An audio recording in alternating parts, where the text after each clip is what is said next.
बिस्मिल्लाहिर्रहमानिर्रहीम। अस्सलाम वालेकुम। उम्मीद है कि आप सब खैरियत से होंगे। आज हम 9th क्लास कंप्यूटर साइंस का चैप्टर नंबर 1, इसका टॉपिक है एग्जांपल्स ऑफ एल्गोरिदम। एल्गोरिदम क्या होता है, एल्गोरिदम कैसे बनाते हैं, एल्गोरिदम की इंपॉर्टेंस क्या है, इसके ऊपर मेरा लास्ट लेक्चर मौजूद है, हम इसके बारे में पढ़ चुके हैं। आज के इस लेक्चर में हम एल्गोरिदम बनाना सीखेंगे, एल्गोरिदम की एग्जाम्पल्स करेंगे। इंशाल्लाह आपको समझ भी आएगी और आपको एल्गोरिदम आज के लेक्चर के बाद बनाना भी आ जाएगा, अगर आपने पूरी कंसंट्रेशन के साथ लेक्चर समझा तो। इसलिए लेक्चर को समझना ज़रूरी है पूरे ध्यान के साथ। मेरा 10-12 मिनट का लेक्चर होता है, अगर आप पूरा कंसंट्रेशन रखें तो आपको समझ आ जाएगी। इसके अलावा पिछले जितने भी लेक्चर्स हैं उनकी मैंने प्लेलिस्ट बनाई हुई है, आपको चैनल पे प्लेलिस्ट वाले सेक्शन में वो पूरी प्लेलिस्ट मिलेगी, जिसमें पहले लेक्चर से ऑनवर्ड जितने भी लेक्चर्स हैं वो सारे के सारे एक तरतीब में आपको मिलेंगे। मैंने डिस्क्रिप्शन में भी उस प्लेलिस्ट का लिंक ऐड किया हुआ है, हर लेक्चर में कर देता हूँ। और इसके अलावा अगर आपको नोट्स चाहिए इजी वर्डिंग में, जिसमें MCQ, short question, long question आसान अल्फाज में लिखे हुए हैं, वो भी आपको मिल जाएंगे। आप स्क्रीन पे नंबर चल रहा है, आप कांटेक्ट करके ऑर्डर कर सकते हैं। तो चलिए स्टार्ट करते हैं। देखिए, एल्गोरिदम बनाने से पहले गौर से सुनिएगा मेरी बात। मैंने लास्ट लेक्चर में बताया था कि जब भी हमने एल्गोरिदम को बनाना हो, हम क्या करते हैं, सबसे पहले उसको स्टार्ट करते हैं, उसके बाद हम इनपुट लेते हैं, फिर उसके बाद हम सेट करते हैं वैल्यूज का नाम, उसके बाद हम इफ एल्स यानी डिसीजन मेकिंग करते हैं। फिर 5वें नंबर पे हमने क्या किया था, हम गो टू वाला काम करते हैं। अगर हमने कोई रिपीट करना है, कहीं पे किसी चीज़ को भेजना है, तो हम ये काम करते हैं। उसके बाद फिर हम आउटपुट दे देते हैं। ठीक है, ये सारी एग्जांपल्स आज मैं आपको करवाऊंगा। एक बड़ी अहम बात मैंने फ्लो चार्ट में भी आपको बताया था, एल्गोरिदम में भी ऐसे ही है। हर फ्लो चार्ट और हर एल्गोरिदम में इनपुट, प्रोसेसिंग और आउटपुट, ये 3 चीज़ें तो लाजमी होती है। ठीक है, लेकिन कुछ ऐसे फ्लो चार्ट्स या एल्गोरिदम्स होते हैं जिनमें डिसीजन मेकिंग यानी इफ एल्स वाला काम करना पड़ जाता है, या गो टू वाला काम करना पड़ जाता है। अपने एल्गोरिदम में एक पॉइंट से किसी दूसरे पॉइंट पे उसको ट्रांसफर करना पड़ जाता है, कई जगहों पे जरूरत पड़ती है। लेकिन ये जो 3 चीजें हैं, इनपुट, प्रोसेसिंग और आउटपुट, ये तो हर फ्लो चार्ट, हर एल्गोरिदम में होंगी ही होंगी, लाजमी। ठीक है, तो मैं बुक में कोई 9 एल्गोरिदम्स हैं, वही जो फ्लो चार्ट्स हमने पढ़े ना पीछे, फ्लो चार्ट्स, उन्हीं को एल्गोरिदम में कन्वर्ट किया हुआ है। तो मैं 3 आपको एल्गोरिदम्स करवाऊंगा।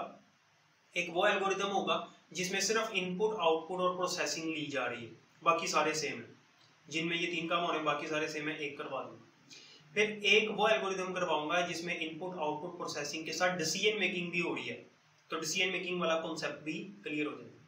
फिर एक मैं तीसरा जो आपको एल्गोरिदम करवाऊंगा, उसमें input, output, processing, decision making के साथ गो टू वाला काम भी हो रहा है, तो वो एग्जांपल भी आपको समझ आ जाएगी। तो ध्यान से आपने इसको समझना है। तो स्टार्ट करते हैं जी। सबसे पहले तो हम वो एल्गोरिदम करते हैं जिसमें इनपुट, आउटपुट और प्रोसेसिंग है। अब एल्गोरिदम में किस चीज का बनाने लगा, पहले तो ये समझें। देखिए, हमने 5 नंबर्स लेने, स्टेटमेंट बुक में लिखी हुई है। ठीक है, हमने 5 नंबर्स इनपुट में लेने, उन 5 नंबर्स का प्रोडक्ट निकालना। प्रोडक्ट किसे कहते हैं, मल्टीप्लिकेशन को, यानी 5 नंबर्स को आपसे मल्टीप्लाई करना है। ठीक है, फर्ज करते हैं एक नंबर है 1 2 3 4 5, तो 1 मल्टीप्लाई 2 मल्टीप्लाई 3 मल्टीप्लाई 4 मल्टीप्लाई 5, इस तरह करना है, बस प्रोडक्ट निकालना है। फिर हमने 5 नंबर्स का सम निकालना है, यानी 1 + 2 + 3 + 4 + 5। ठीक है, वो अगर कोई और नंबर है तो उनको प्लस करेंगे, मतलब 5 के 5 नंबर्स को प्लस करना। और तीसरी हमने एवरेज निकालनी है तमाम नंबर्स की। एवरेज कैसे निकालते हैं, जितने भी नंबर्स हैं उनको प्लस करेंगे और टोटल जितने भी नंबर्स हैं उनसे डिवाइड कर देंगे। फॉर एग्जांपल 1 + 2 + 3 + 4 + 5, इनको प्लस करके जो आंसर आएगा डिवाइडेड बाय 5 कर देंगे। क्यों, क्योंकि 5 नंबर्स हैं, तो 5 से डिवाइड कर देंगे, तो ये एवरेज निकालेंगे। एवरेज निकालेंगे, सम निकालेंगे, प्रोडक्ट निकालेंगे और आउटपुट में उसको दिखा देंगे। बस इतना सा काम करें। ठीक है, तो एल्गोरिदम को हम कैसे स्टार्ट करते हैं। स्टेप नंबर 1 हम लिखते हैं step by step. Step number 1, और स्टेप नंबर 1 में हम क्या करते हैं, स्टार्ट करते हैं। सिंपल, जिस तरह हर फ्लो चार्ट को स्टार्ट करते हैं, एल्गोरिदम को भी स्टार्ट करते हैं। स्टेप नंबर 2, स्टेप नंबर 2 में क्या करेंगे जी, इनपुट लेंगे नंबर्स। ठीक है,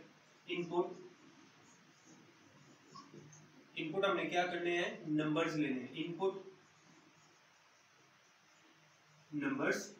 अब ये जो नंबर्स हमने लेने हैं, इनका नाम रख लेते हैं n1 या n0 से शुरू करते हैं, या n1 से कर लें, आपकी मर्जी है। n1, n2, n3, n4, n5। ठीक है, ये आप एक लाइन में भी लिख सकते हैं, मैंने इसको इसके नीचे लिख दिया है स्टेप 2 के अंदर ही, तब भी ठीक है। स्टेप नंबर 3, अब स्टेप नंबर 3 में क्या करेंगे हम, अब हमने इनका क्या निकालना है, सम, प्रोडक्ट और एवरेज। तो सबसे पहले इसका सम निकाल लेते हैं। तो सेट करेंगे, सेट हम नाम देंगे सेट सम, यानी कि सम नाम दे दो किसको, सेट सम टू किसको, n1 plus n2 plus n3 plus n4 plus n5, यानी n1 plus n2 plus n3 plus n4 plus n5 इन सब को प्लस करो और इनको क्या नाम दे दो, सम का नाम दे दो, SUM। उसके बाद स्टेप नंबर 4 में प्रोडक्ट फाइंड करना है, तो सेट P या प्रोडक्ट लिख दें या P लिख दें, ठीक है। सेट P किसको नाम दे दो, n1 multiply n2 multiply n3 multiply by n4 multiply by n5, यानी इन सबको मल्टीप्लाई करो और नाम दे दो P का, ठीक है। उसके बाद स्टेप नंबर 5 में क्या करेंगे, अब एवरेज निकालनी है। एवरेज निकालने के लिए क्या करते हैं, तमाम नंबर्स को प्लस करते हैं और डिवाइड करेंगे 5 से। अब सारे के सारे नंबर्स जो हैं उनको सम तो हमने लिया ही हुआ है, सम उनका किया हुआ है, किसके अंदर किया हुआ है, सम के अंदर, SUM नाम दिया हुआ है। तो आप कर लें सेट AVG, एवरेज पूरा लिख लें या AVG लिख लें, AVG to sum divided by 5। Sum से मुराद n1 plus n2 plus n3 plus n4 plus n5, आपकी मर्जी है, आप यहाँ पे ये भी लिख सकते हैं n1 n2 n3, लेकिन हमने सम पहले जो कर लिया हुआ है तो यहाँ पे इसलिए मैंने सम लिख दिया और डिवाइड कर दिया उसको 5 से। तो स्टेप नंबर 6 में हम क्या करेंगे, अब हम आउटपुट देने लगे हैं। ये इनपुट हो गई, वैल्यू सेट हो गई, ठीक है, यानी प्रोसेसिंग हो गई है। अब हम आउटपुट देने लगे हैं, तो क्या करेंगे, आउटपुट कर दो भाई, किसको आउटपुट करना है, सम को, जो हमें चाहिए था, सम चाहिए था, P यानी प्रोडक्ट और AVG यानी एवरेज। आउटपुट करने के बाद स्टेप नंबर 7 में इसको हम एंड कर देंगे, जिस तरह एल्गोरिथम को, जिस तरह फ्लो चार्ट को एंड करते थे इसको भी एंड कर देंगे। तो देखिए सबसे पहले हमने स्टार्ट किया, उसके बाद इनपुट नंबर्स लिए n1 n2 n3 n4 n5, आप ABCDEF भी ले सकते हैं, कोई मसला नहीं है, ठीक है। आप इसको कर लें ABCDE तक 5 नंबर्स। और सम, मैंने असल में सम नाम किसको दिया है, इन तमाम नंबर्स का एडिशन, इन तमाम नंबर्स को प्लस करके जो आंसर है उसको नाम दे दो सम। उसके बाद P असल में प्रोडक्ट की जगह पे मैंने लिखा है, इसको मैंने किस चीज का नाम दिया, तमाम नंबर्स को मल्टीप्लाई करके।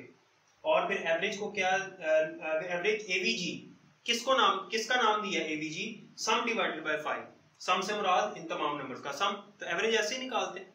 और उसके बाद फिर आउटपुट दिखा देंगे और फिर एंड कर देंगे। इस तरह से ये सिंपल प्रोग्राम था, सिंपल एल्गोरिथम था, जिसमें स्टार्ट किया, इनपुट नंबर्स को सेट किया और आउटपुट दे दी, ठीक है। अब एक ऐसा एल्गोरिथम करेंगे जिसमें हमने इफ एल्स वाला काम भी करना है, और इनपुट भी होगी, आउटपुट भी होगी, वैल्यूज को सेट भी करेंगे, लेकिन हम क्या करेंगे, उसमें इफ एल्स वाला काम करेंगे, यानी उसमें कंडीशन लगाएंगे, डिसीजन मेकिंग वाला काम करेंगे।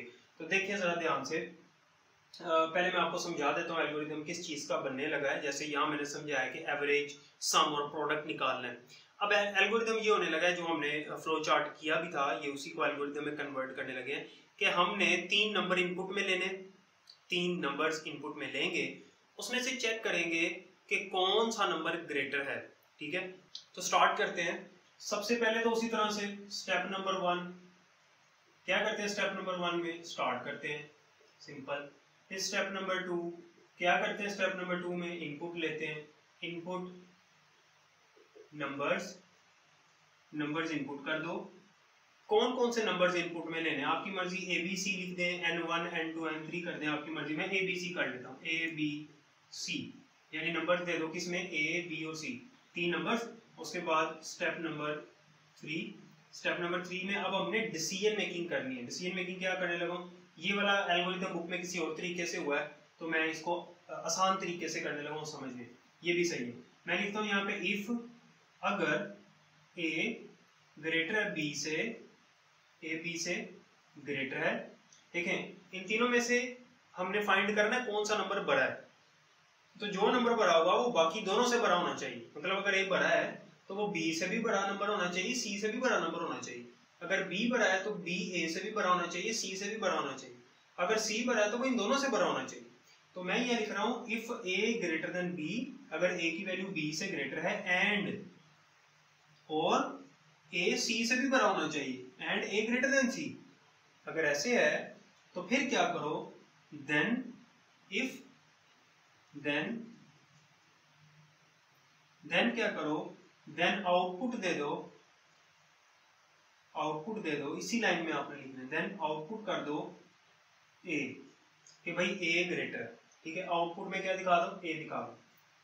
स्टेप नंबर 4, लेकिन अगर ऐसा नहीं है, ए बी से बड़ा नहीं है या ए सी से बड़ा नहीं है या ए दोनों से ही बड़ा नहीं है, तो इफ के आगे चीज जो लिखी हुई है फॉल्स हो गई तो फिर आउटपुट नहीं करेगा, फिर क्या करेगा, फिर दूसरी कंडीशन टेस्ट करेगा जिसमें मैंने लिखा है इफ बी ग्रेटर देन ए। अगर बी ए से बड़ा है एंड बी ग्रेटर देन सी, अगर बी सी से भी बड़ा है, देन क्या करो, देन आउटपुट कर दो, देन आउटपुट बी, फिर तो बी बड़ा है। लेकिन अगर ऐसा भी नहीं है तो स्टेप 5 में क्या करो, स्टेप 5 में फिर चेक करो कि क्या सी ग्रेटर है ए से, या सी जो है वो बी से भी ग्रेटर है, सी ग्रेटर देन बी।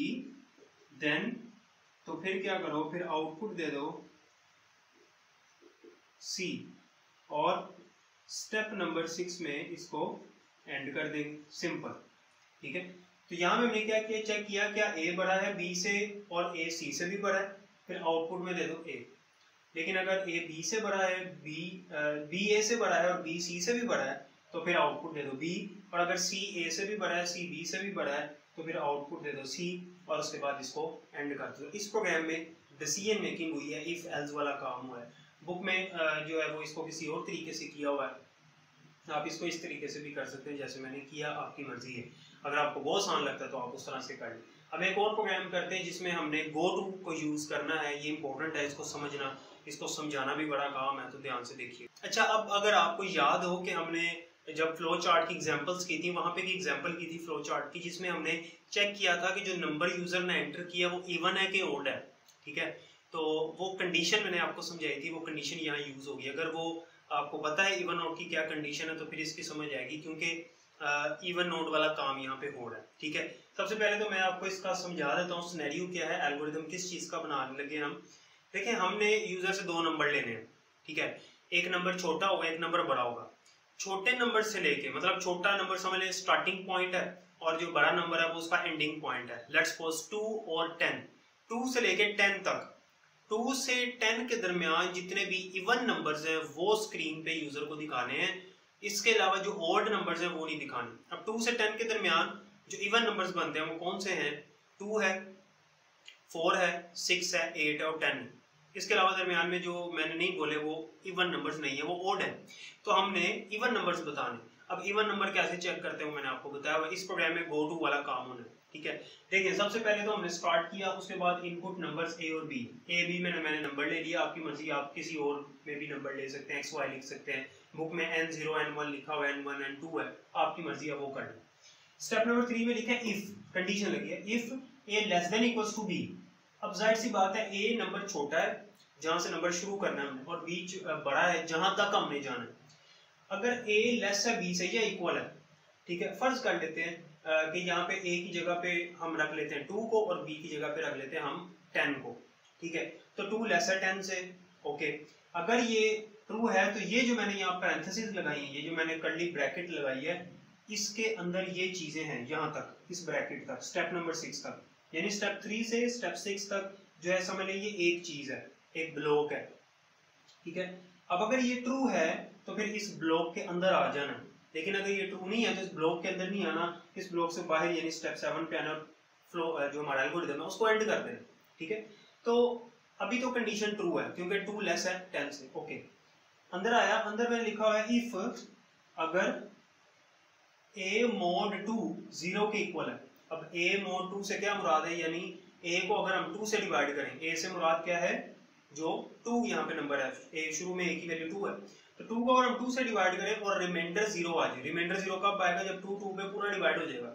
तो रिमाइंडर अगर 0 आ जाए देन फिर आउटपुट कर दो a, क्योंकि अगर वो पूरा डिवाइड हो गया इसका मतलब वो इवन है, तो 2 इवन नंबर है तो 2 दिखा दो। उसके बाद नीचे आओ और सेट कर दो a को क्या सेट कर दो, a+1, a में 1 प्लस कर दो, a की वैल्यू क्या होगी, 3 होगी। गो टू स्टेप 3, अब यहाँ से वापस आ जाएगा स्टेप 3 पे, दोबारा चेक करेगा क्या 3 लेस है 10 से, 3 लेस है 10 से, ओके अंदर आ गया। और क्या a का मॉड ले 2 से तो 0 के इक्वल आता है, नहीं, क्योंकि 3 को अगर हम 2 से डिवाइड करेंगे तो पूरा कभी भी डिवाइड नहीं होगा, रिमाइंडर 0 नहीं आएगा। ये मैं कंडीशन बड़ी डिटेल से फ्लो चार्ट की एग्जांपल्स वाले लेक्चर में समझा चुका हूँ आपको। देन आउटपुट a नहीं होगा, क्यों? क्योंकि ये कंडीशन ट्रू ही नहीं हुई। अगर कंडीशन ट्रू होती है देन ये करना है, वरना नहीं करना। तो 3 तो डिवाइड हुआ ही नहीं, तो 3 आउटपुट में प्रिंट नहीं होगा। 2 प्रिंट हुआ था, 3 नहीं होगा। फिर नीचे है सेट कर दो a को, क्या सेट करना है, a+1। तो a की वैल्यू हमारे पास क्या है 3, 3 में +1 हो गया तो क्या हो गया 4 हो गया। तो a की वैल्यू आपको 4 हो गई। और गो टू स्टेप 3, स्टेप 3 पे दोबारा आ गया 4 लेस है b से, कंडीशन ट्रू है, मतलब 4 लेस है 10 से। फिर इसमें आ गया कर्ली ब्रैकेट के अंदर इस ब्लॉक में आ गया और a mod 2 इक्वल्स टू 0। क्या 4 को 2 से डिवाइड करें तो 0 आता है, यस, पूरा डिवाइड हो जाता है, वो रिमाइंडर 0 आता है। तो फिर देन आउटपुट a आउटपुट कर देगा 4। इस तरह से जब 5 होगी वैल्यू तो आउटपुट नहीं करेगा उसको, जब 6 होगी कर देगा, 8 पे भी कर देगा, 10 पे भी कर देगा, ठीक है। तो 10 तक चलना था। जैसे ही यहाँ पे वैल्यू 11 हो जाएगी प्लस होके स्टेप 3 पे जाएगा, कंडीशन फॉल्स। जब कंडीशन फॉल्स तो यहाँ से बाहर आएगा इस ब्लॉक के बाहर, तो एंड लिखा हुआ था एल्गोरिथम एंड हो जाएगा। इस तरह से हम गो टू स्टेटमेंट का इस्तेमाल करते हैं। उम्मीद है कि आपको समझ आ गई होगी। फिर भी कोई क्वेश्चन है तो कमेंट सेक्शन में पूछ सकते हैं आप। अपना बहुत ध्यान रखिएगा। अल्लाह हाफिज।